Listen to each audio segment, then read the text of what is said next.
BJP का कार्यकर्ता WhatsApp university पे बोल रहा है कि ये जो ताजमहल है जयपुर के राजाओं ने बनाया है। जयपुर के राजाओं ने खुद ने जो इनके वंशज है, ये दिया कुमारी जी कल बनी है मुख्यमंत्री, पहले खुद एक दिन बोल रही थी और जयपुर के इतिहास में लिखा हुआ है कि जयपुर के राजा की जमीन, इनके जब स्टेट टाइम था तब उन्होंने उनकी जमीन थी, उनसे वो जमीन उन्होंने खरीदी और ताजमहल उन्होंने बनाया। अब ये कह रहे हैं कि ताजमहल का भी झगड़ा कर दो, उसका भी कर दो, इसका भी कर दो। तो जयपुर की राजा बैठी है ना जिंदा, उससे कहलवा लो इन्होंने बनाया है क्या। ये बीजेपी वाले कार्यकर्ता क्यों परेशान हो रहे हैं? ये पेड़ एम्प्लॉय काम कर रहे हैं केंद्र सरकार।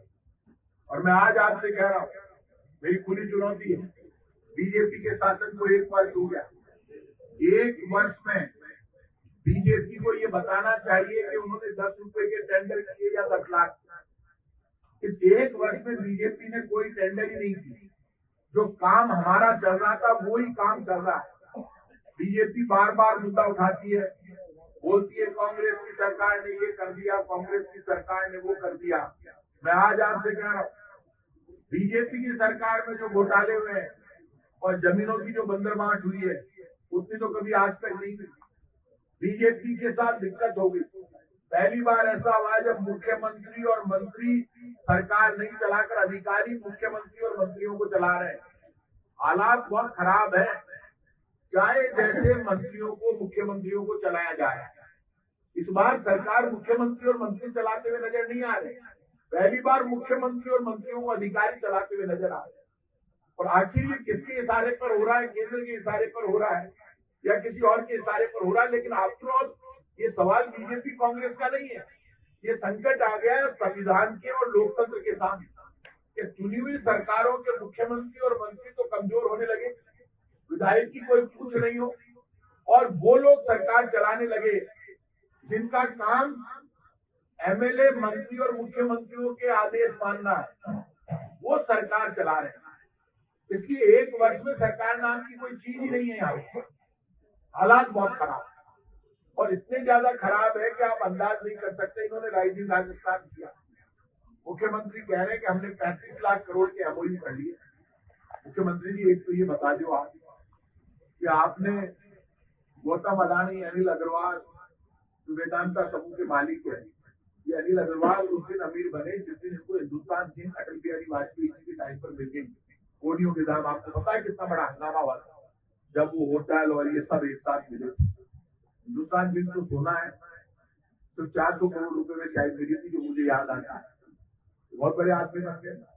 आप बताओ, जब गौतम अडानी, अनिल अग्रवाल और बड़े बड़े 1 लाख करोड़ 2 लाख करोड़ की संपत्तियों के मालिकों को भी राजस्थान की सरकार के खर्चे पर रामबाग होटल पूरी बुक करके, सारे 5 स्टार बुक करके ठहराया जाए और खर्चा राजस्थान की सरकार उठाएगी, तो जनता की खून पसीने की कमाई का अपमान है जो जनता टैक्स के रूप में देती है। आप इतने बड़े बड़े उद्योगपतियों को ठहरा रहे हैं और उनके नाच गाने की, खाने पीने की व्यवस्था कर रहे हैं, वो मजे कर रहे हैं वहां पे। और गरीब आदमी की हालत ये है कि उसको नरेगा में कोई मजदूरी नहीं मिल रही और नरेगा का पैसा नहीं मिल रहा। बुजुर्ग, विकलांग, विधवा पेंशन टाइम पर नहीं मिल रही। जो बच्चे विदेशों में हमारी योजना के अनुसार पढ़ने गए, उनका पेमेंट नहीं होने से वो खड़े होकर परेशान हो रहे हैं, भीख मांग के घूम रहे हैं विदेशों में। तो आप बच्चों को यूनिफॉर्म नहीं दे पाए, सरकारी स्कूल के बच्चों को। सरकारी स्कूल के बच्चों को दूध मिलता था, हमने चालू किया था, वो 1 वर्ष से दूध नहीं मिल रहा पीने के लिए।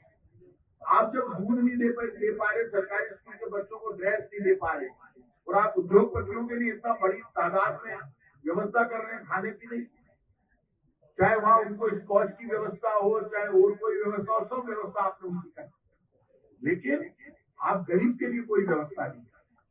और मैं फिर कह रहा हूँ, इन्होंने तो समीक्षा में 1 साल लगा दिया।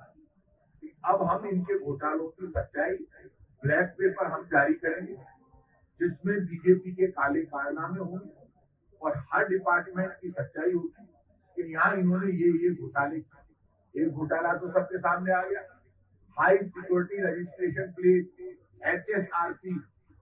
हमारे टाइम पर ये इस तरह की बात आई थी, हमने मना कर दिया और राजस्थान में 100 करोड़ से ज्यादा इन्होंने इकट्ठे कर लिए।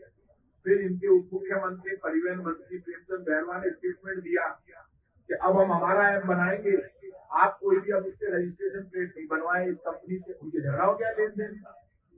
आप आज से करोगे 2 बार स्टेटमेंट भी उनकी चली नहीं, वो कंपनी आज भी रजिस्ट्रेशन प्लेट बना रही है। जिन्होंने पैसे दे के बनवा ली उन्होंने बनवा ली, उस प्लेट का कोई मतलब ही उससे क्या चोरी रुक जाएगी ये गाड़ी।